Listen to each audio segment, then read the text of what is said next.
आपल्या हक्काची बातमी. तळोदा येथील स्वयं दिनेश गजानन सराफ या अवघ्या 11 वर्षांच्या बालकाने संस्कृत श्लोकांचे अद्वितीय पाठांतर करून गिनीज बुक ऑफ वर्ल्ड रेकॉर्डमध्ये आपले नाव नोंदवले असून तळोदा शहरासह संपूर्ण परिसराचा नावलौकिक वाढवला आहे.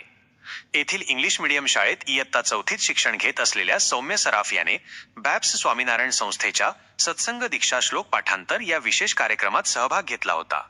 या कार्यक्रमात त्याने संस्कृत भाषेतील तब्बल 315 श्लोक तोंडी मुखोद्गत करून अचूक सादर केले.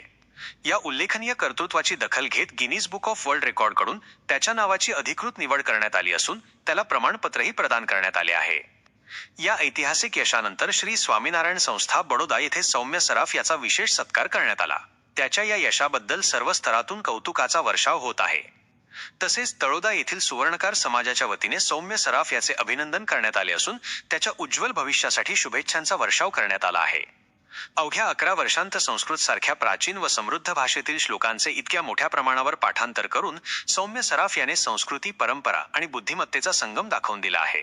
त्याचे हे यश इतर विद्यार्थ्यांसाठी निश्चितच प्रेरणादायी ठरणारे आहे. पार्थ न्यूज संपादक हर्षल चौधरी.